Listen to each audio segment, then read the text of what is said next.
Avrupa'da son dönemde tırmanan İslam düşmanlığının her gün yeni ve endişe verici emareleriyle karşılaşıyoruz. Almanya'da bir camiye yüzlerce polisle saygısız bir şekilde yapılan baskının ne güvenlik kaygısıyla ne de başka bir gerekçeyle izahı olamaz.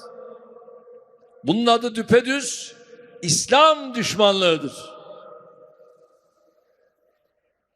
Bunun benzerini Müslümanlar olarak biz Hristiyanların mabetlerine yaptık mı? سئل النبي صلى الله عليه وسلم عن أكثر شيء يدخل الناس الجنة ما قال قيام الليل وما قال الصلاة وما قال صلى الله عليه وسلم قال تقوى الله هذا في القلب تقوى الله ماذا يا رسول الله الشطر الثاني تصور وحسن الخلق تصور حسن الخلق نصف طريق الجنة وتقوى الله نصف الآخر. Je pense qu'un président de la République en France n'a jamais à qualifier le choix éditorial d'un journaliste ou d'une rédaction. Parce qu'il y a une liberté de la presse à laquelle vous tenez à juste titre profondément. Et ensuite, dans notre pays, depuis le début de la Troisième République, dont vendredi, d'ailleurs, nous célébrerons un anniversaire important, on célébrera cet anniversaire des 150 ans de la République, il y a aussi en France une liberté de blasphémer, qui est attachée à la liberté de conscience. Et donc de là où je suis là pour protéger toutes ces libertés. Et donc je n'ai pas à qualifier le choix de journaliste, j'ai juste à dire, en France, on peut critiquer des gouvernants, un président, blasphémer, etc. Après, en face de cela, pour que le débat démocratique tienne, et ça ne vaut pas du tout pour les caricatures, parce que la caricature fait partie justement de cette... Müslümanların içinde bulunduğu bu üzücü manzara emperyalistlere ve İslam düşmanlarına cesaret vermektedir.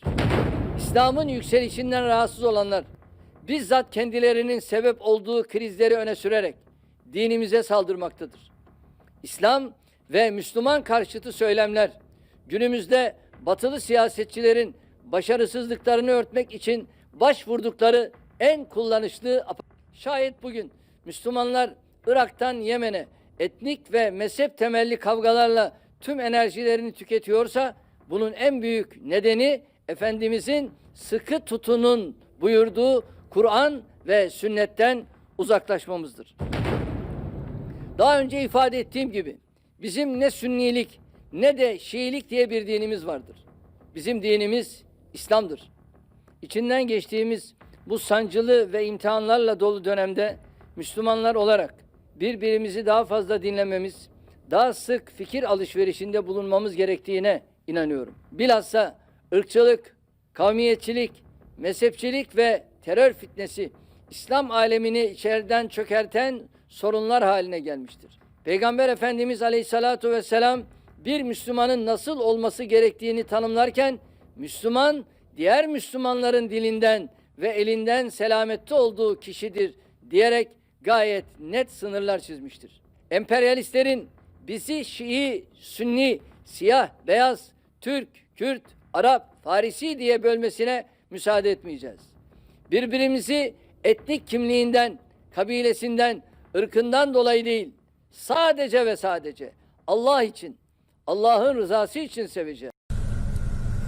عذرا رسول الله إن قصرت في وصف فإن جمالكم لن يوصفا جاءت قديما ذرة من نوركم قد جمل الرحمن منها يوسفا والله لو جد العباقر كلهم في وصف أفضال له لن تعرفا والله لو ماء البحار بجمعها كان المداد لوصف أحمد ما كفى والله لو قبر النبي تفجرت أنواره للبدر ولى واختفى يكفيه لقيا في السماوات العلى وبحضرة الرب الجليل تشرفا يكفيه أن البدر يخسف نوره لكن نور محمد لن يخسفا صلوا عليه.